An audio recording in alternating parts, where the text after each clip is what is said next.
It's doing our due diligence so that we can design the best system and options for them. Well, If they decide not to go with it, that's their choice, but it's for us to educate them and let them know what is available, because most of the people don't know that there are these solutions to their problems for inside their home.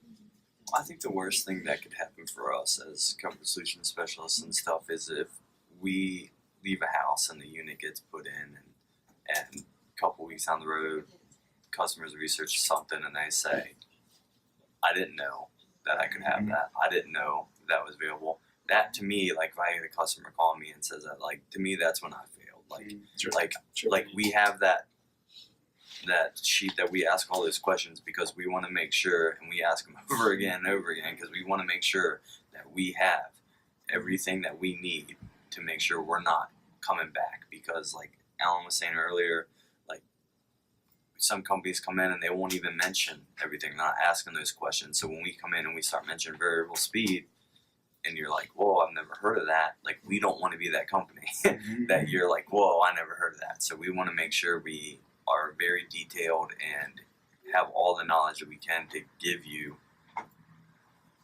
to make you the most max comfort level that we possibly can. I think the point is at least you know. You made a conscious decision instead of ignorant decision. Yeah.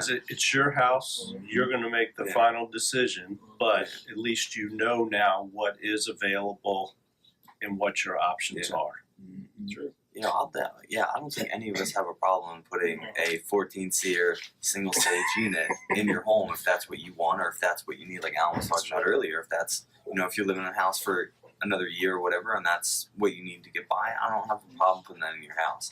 I think what we don't want is to just assume and we're going to put that in your house and then things change and you're like, oh, I could have put a 16-seer in here for, and made it up on my electric bill or something. That's what we don't want. So.